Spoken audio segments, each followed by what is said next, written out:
देखिए, आपका सवाल इस तरीके से है कि बड़ा जवाब देने में मेरे को सोचना पड़ेगा, लेकिन हाँ, देश में अब बदलाव की ज़रूरत है और देश के हर एक नागरिक चाहता है कि अब बदलाव हो। अब देश में नफ़रत की राजनीति न हो, नफ़रत करने वाला, झूठ बोलने वाला प्रधानमंत्री न हो। वो प्रधानमंत्री हो जो सच में जन जन से जुड़ा हो, जो सच में एनर्जेटिक हो, जो सच में एजुकेटेड हो, जो लोगों की भावनाओं को समझता हो, वो प्रधानमंत्री हो। ना कि वो प्रधानमंत्री हो जो अन्नदाता पर लाठियां चलवाता हो, पानी की बौछार बरसवाता हो। वो प्रधानमंत्री तो मुझे कभी नहीं चाहिए।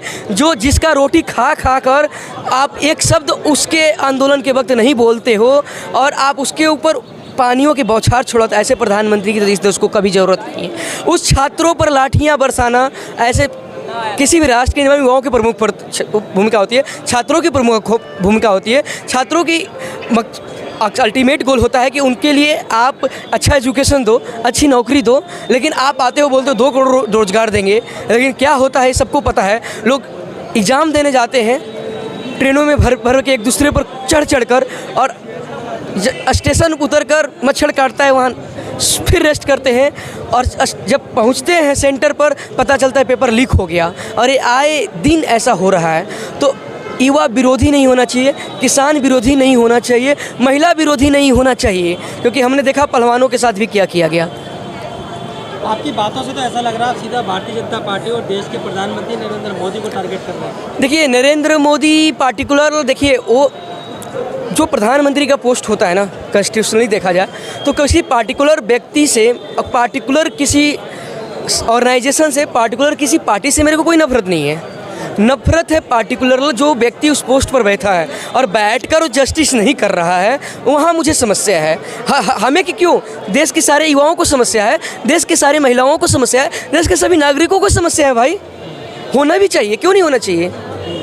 उनके दुख दर्द को अगर मैं आप नहीं समझ सकते हो तो आप किस तरीके के वज़ीर आलम हो भाई देश की, जब सिर्फ आप अपने लिए सोचते हो। लेकिन विकास तो किया है ना। क्या विकास किया है मुझे आप बताइए। जैसी धारा है वो हटा दी गई। आप वहाँ ज़मीन ले लीजिएगा, मुझे आप वहाँ ज़मीन ले लीजिएगा, आप ज़मीन। जो 370 की बातें लोग करते हैं, ज़मीन ले लेंगे वो लोग। जो मुद्दे की बात है वो आई है ना, बढ़ती बेरोजगारी, गरीबी, बढ़ती नफरत, भेदभाव, इंडिया वर्सेस भारत में बढ़ती गैप। लोकतंत्र को बचाने के लिए आज मुझे लगता है कि झूठ का फेकम फेकाइम से काम नहीं चलेगा। सीए लागू कर दिया, ये भी तो बड़ी बात है ना। देखिए, सिटीजनशिप अमेंडमेंट एक्ट की जहाँ तक बात है, एनआरसी की जहाँ तक बात है, देखिए पार्टिकुलरली अगर मैं देखा जाए तो ये सारा पॉलिटिकल डायलेमा है। ये इलेक्शन के वक्त फेंका जाता है मोहरा, ये सारे जनता समझती है। हम बार बार आएंगे फिर वही कि जो बेसिक नीड है, आप 5 किलो चावल, गेहूं देकर, अनाज देकर आप विकास कर रहे हो। पता है भूखमरी में हमारा देश किसको पीछे छोड़ दिया, पता है हैप्पीनेस इंडेक्स में किसको पीछे छोड़ दिया है। रिपोर्ट देखिए, देखते हैं ना, हम वैसे देश को छोड़ दिए हैं, अपने पड़ोसियों को छोड़ दिए हैं हंगरी इंडेक्स में, हैप्पीनेस में। हम देश में नफरत फैला रहे हैं और आप बोल रहे हैं कि सीए, एनआरसी और ट्रिपल तलाक। देखो, हम आपको बैठाएं सत्ता पर, जाहिर सी बात है कि 10 साल से आप हैं तो डेवलपमेंट तो होनी चाहिए, लेकिन कहाँ डेवलप्ड है, कितने करोड़ रुपए कर्ज है देश पर, आप ये देखिए। सबको पता है, सबको पता है इलेक्ट्रोल बॉन्ड का क्या चक्कर चल रहा है भाई। सबको पता है कि कोविड के दौर में आपने हालात देखा था।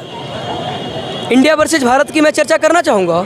इंडिया बड़े बड़े अटालिकाओं में और उसके बगल में भारत रहती है। हमने देखा था कि यहीं मुखर्जी नगर मान लो कि इंडिया है, इसके बगल में सटा हुआ मुंशीराम कॉलेज झुग्गी झोपड़ी है। स्लम में मजदूरी लोग करते हैं, कोई रेडी लगाता है, कोई पटरी लगाता है, कोई प्लम्बर का काम करता है। वो सारे गांव किसान मजदूर के बच्चे या दूर दूर के आते हैं, जो यहाँ आते हैं और उन लोगों के लिए काम करते हैं जो यहाँ मतलब इंडिया में रहते हैं, कह सकते हैं अपनी भाषा में, जो इन लोगों के रोज़मर्रा की चीज़ें पहुँचाते हैं। लेकिन कोरोना के दौर में हज़ारों किलोमीटर पैदल चल रहे थे, और कोई ट्रक के नीचे दब रहा था, कोई बसों के नीचे ट्रक दब रहा था, कोई ट्रेन के आगे दब रहा था, कोई इनका हालचाल ले रहा था। बस राजनीति हो रही थी और हम यहीं रहते थे, देखते थे, पूरे भर भर के लोग जा रहे थे। मेरा कई पीजी था, मैं पीजीओ में लोगों को अपने तरीके से रखा, जिस तरीके से जिसको जो सेवा कर सकते कई संस्थाओं के साथ हम लोगों ने किया। लेकिन कितना कर सकते हैं, सरकार के पास सारे मशीनरी होते हैं, चीज़ें होती हैं। लेकिन उस वक्त कहीं ना कहीं इंडिया वर्सेज भारत में जो गैप बढ़ रही है, ये लोकतंत्र के लिए बहुत बड़ा खतरा है। ये इस जिस तरीके से अमीर और अमीर होते जा रहा है, गरीब और गरीब होते जा रहा है, और तभी तो अब 5 किलो चावल इतने लोगों को बांटी जा रही है। लेकिन 80 करोड़ लोगों को चावल राशन बांटा जा रहा है। लेकिन कुछ लोगों का ये कहना है कि इससे पहले तो राशन गेहूँ नहीं बांटा जाता था, लेकिन आज के टाइम में ये भी बांटना एक अच्छा काम मोदी जी कर रहे हैं, जो 80 करोड़ लोगों को भूखा नहीं सोने दे रहे। वाह, इतना विकास कर दिए 10 सालों में। विश्व गुरु बनने वाला हमारा देश था कि हम विश्व गुरु बना देंगे, वो 5 किलो राशन पर आकर टिक गया है। यही विकास है, यही आप चाहते हैं। 80 करोड़ लोग उसी पर, आज 80 करोड़ है, कल 125 अरब सब लोग चले जाएंगे। आप यही चाहते हैं, लोग यही चाहते हैं। हम उनसे सवाल कर रहे हैं जो सत्ता में हैं, जो बैठे हैं वहाँ। आप ये चाहते हैं कि आए दिन और लोग भी 5 किलो राशन पर ही डिपेंडेंट हो जाए? भाई डेवलपमेंट चाहिए, बेरोजगारी है, रोजगार चाहिए युवाओं को। किसी भी राष्ट्र के निर्माण में युवाओं की प्रमुख भूमिका होती है। आज भूखा तो नहीं सो रहा ना कोई, ये भी तो बड़ी बात है। वाह वाह वाह नहीं मिलता था। वाह, आज आप जाकर रिपोर्ट उठाइए ना, हंगर इंडेक्स, आप उठाइए ग्लोबल हैप्पीनेस इंडेक्स। हम उस देशों को पीछे छोड़ दिए हैं जिसका कोई अस्तित्व नहीं होता है, अपने पड़ोसियों को पीछे छोड़ दिए हैं। कैसे विश्व गुरु बनेंगे 5 किलो राशन देकर, सबको पेट भरा कर? कि उसको अच्छी एजुकेशन चाहिए। मैं गया था गोपालपुर, कल विजिट किया था, आपको बता दूं। कुछ लोग जहाँ झुग्गी वहीं मकान की बातें करते थे, कुछ लोग हर घर पक्का घर, सब घर में पक्का घर। मैं देखा वहाँ नहीं था। वो लोग बोल रहे थे कि भैया कुछ पार्ट्स हमने बनवाया है अपने से, कुछ नहीं बना। तो देखिए सर, एग्जैक्टली पॉलिटिकल जो डायलेमा है, और जो जिस तरीके से बोलते हैं ना कि 2 करोड़ युवाओं को हर साल रोज़गार, तो ये चुनावी बस एक फेंक दी जाती है जुमला। ये हमारे होम मिनिस्टर साहब भी बोले थे, ये मैं नहीं बोल रहा हूँ। तो जुमला से काम नहीं चलेगा, जुमला से हम विश्वगुरु नहीं बन सकते हैं। सच में चाहिए युवाओं को रोज़गार चाहिए। किसानों के साथ जो प्रताड़ना है, हर वर्ग को देखिए, अगर मैं कोई किसी भी फील्ड में हो, 80% तक उनकी चीज़ें बढ़ी है। लेकिन आज आज़ादी के 70-75 वर्षों में, 76 वर्षों में भी आज भी हम देखते हैं किसानों की दुर्दशा क्या है। खुद मैं किसान परिवार से हूँ, मैं देखता हूँ सर। अच्छा, अभी किसको प्रधानमंत्री चाहेंगे? प्रधानमंत्री वो हो जिसमें सच में इस देश को ले चलने की वो क्षमता हो, बोलने की सिर्फ नहीं, जो डेवलप्ड कंट्री में ला दे, विश्व गुरु बना दे। और वो है जो व्यक्ति हज़ारों हज़ार किलोमीटर लोगों को मोहब्बत की पैगाम बांटने के लिए चल सकता हो, ऐसे व्यक्ति हो, वो जो भी हो, लेकिन वो ऐसा हो जो दुख दर्द समझता हो, किसानों की, युवाओं की, मजदूरों की, लोगों की समस्याओं को समझता हो, सुनता हो, देखता हो। ऐसे प्रधानमंत्री की इस देश को ज़रूरत है। आपकी बातों से लगता है आपका इशारा राहुल गांधी की तरफ। बिल्कुल, मैं बहुत ज़्यादा प्रभावित हुआ। खैर, मैं किसी पॉलिटिकल पार्टी से कभी जुड़ा नहीं रहा, ना किसी से, ना ही पॉलिटिक्स से जैसे मैं दूर रहा।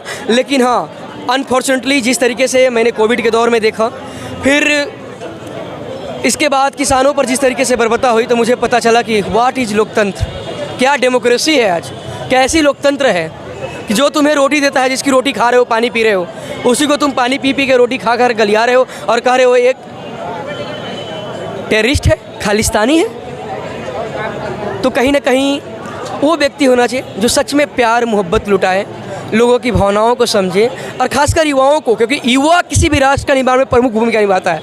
जिस राष्ट्र का युवा खत्म तो वह राष्ट्र खत्म। आप किसी भी राष्ट्र को, तो हमारा जो देश है युवाओं का देश है, और यहाँ के युवा आज हालात क्या है किसी छुपा नहीं है। लेकिन विदेशों में तो डंका बज रहा है। विदेशों में बज रहा है डंका, ये सभी को पता है कि डंका बज रहा है कि बजवाया जा रहा है। कुछ मीडिया है वो जिस तरीके से वॉशरूम में गए तो वो भी दिखाती हैं, जिसको नाम दिया गया है गोदी मीडिया। हमने नहीं दिया, जो भी दिया है, मैं जो सुना हूँ, जो ऑब्जर्व किया वही बता रहा हूँ। जो किसानों की समस्या है, युवाओं की समस्या है, महिलाओं की समस्या, उसको नहीं दिखाएगी। वो देखेगी अच्छा कैसे मोर को चारा डाला जा रहा है। हमारे प्रधानमंत्री का ये काम है, उसके लिए कितने लोग रखे हुए? काम है लोगों के बीच में जाएं, संवाद करें, प्रेस कॉन्फ्रेंस करें। सुना हो कि आज तक कभी प्रेस कॉन्फ्रेंस नहीं किए 10 साल में। क्या आप सच है? आप तो मीडिया में हैं। भाई प्रधानमंत्री प्रेस कॉन्फ्रेंस नहीं करता,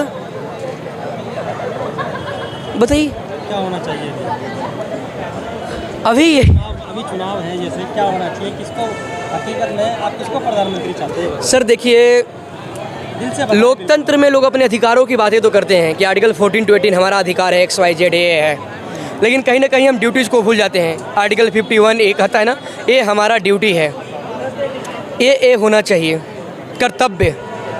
तो आम आदमी तो अपने कर्तव्यों को समझता है, ड्यूटी को समझता है। उन राजनेताओं से और जो सर्वोच्च पोस्ट पर बैठे हैं उनकी भी कर्तव्य है, उस कर्तव्य को फॉलो करें। सिर्फ मंदिर मस्जिद से लड़ाने से झगड़ाने से इनसे उनसे कराने के। मैं एक डिबेट में गया था, बहुत पहले की बात है, उसमें कुछ कांग्रेस के थे, कुछ बीजेपी के लोग थे, और डिबेट चल रहा था CA NRC पर ही। लग रहा था कि एक दूसरे को मार डालेंगे, और जैसे ही कैमरा ऑफ होता है एक दूसरे से गले मिलते हैं और साथ में एक ही प्लेट में नाश्ता करते हैं, जो भी हाई टी मिलता है करते हैं। और वो पूछ रहे हैं तुम्हारा बेटा यहाँ पढ़ रहा है ना, तुम्हारी बेटी ये पढ़ रही है ना। तब मुझसे रहा नहीं कि मैं पूछ दिया कि सर ये क्या है। बोले कि बेटा तुम नहीं समझोगे, बहुत छोटे हो, ये तो बस कैमरा में जनता को दिखाने के लिए है, हम लोग का तो राजनीति चीज़ें हैं, बाकी हम सब भाई भाई हैं। तो ये आज एक मैसेज भी दे रहा हूँ आम आदमी को, सभी को जो आजकल युवा नेता बनते हैं और जो भी लोग हैं अपने आप को कि कोई बीजेपी से, कोई कांग्रेस से, कोई आम आदमी, कोई क्षेत्रीय पार्टियों से, XYZ से हैं, उनको बोल दूँ मैं कि ये सब एक ही साथ बैठते हैं, खाते हैं, एक ही साथ के ताली चट्टे पट्टे हैं। तुम छोटे छोटे बातों में टकराया ना मत करो अपने भाई बंधुओं से, जो जातिवाद फैलाते हो, कभी उच्च नीच का भाव फैलाते हो, कभी धर्म के नाम पर लड़ा देते हो, कभी मंदिर के नाम पर लड़ा देते हो, कभी मस्जिद का लड़ जाते हो अपने में। उनका काम है पॉलिटिक्स, जैसे ही राजनीति, जैसे ही चुनाव आता है और कुछ ना कुछ उनको चाहिए मसाला, ताकि गोदी मीडिया और जो फ्रंट मीडिया उनको भी मौका मिल जाए और इनका भी रोटी से खा जाए चुनाव में। तो आम जनता को एक मैसेज है कि अपना मोहब्बत प्यार बना के रखो लोगों के बीच में। तुम किसी पार्टी किसी विशेष के लिए मत लड़ो झगड़ो, ये सब एक ही साथ बैठते हैं, मैंने देखा है। नहीं विश्वास है तो तुम भी कभी ऑब्जर्व कर लेना। जो हिंदू मुस्लिम ही खासकर स्पेशल करते हैं ना, इंडिया में तो यही ज़्यादा चल रहा है, हिंदू मुस्लिम करते हैं ना, एक ही थाली में खाते हैं, और जब मीडिया के सामने आएंगे तो आपके उस एक दूसरे के साथ गाली गलौज तक आ जाते हैं, लगे कि मार डालेंगे, ऐसा एक्सप्रेशन होता है। लेकिन जब साथ बैठेंगे तो ये एक मैसेज है। बिकॉज मैं भी बरसों से अपने जीवन को देखा, UPSC किया प्रिपरेशन, इससे पहले मैं अलग अलग संस्थाओं में काम किया, पटना में रहा, पढ़ा पढ़ाया, यहाँ पर भी, फिर दिल्ली यूनिवर्सिटी में पढ़ा। एक चीज़ मुझे पूरा क्लियर आया, एक चीज़ है कि मानवता बचना चाहिए, ह्यूमनिटी बचना चाहिए, इंसानियत बचना चाहिए, क्योंकि सबको एक दिन मिट्टी मिट्टी हो जाना है, कोई आगे कोई पीछे, सबको मिट्टी मिट्टी होना है, कोई यहाँ से बच के नहीं जाएगा, सबको खाक होना है। इसीलिए रिक्वेस्ट है, मानवता पर काम करो, ह्यूमनिटी पर काम करो। ठीक है, तुम्हारा विचार हो सकता है कि तुम्हारी किसी विचार से मिलता हो विचार, लेकिन किसी के साथ भेदभाव, किसी को देखकर नफरत मत करो, मोहब्बत फैलाओ। यही था सर।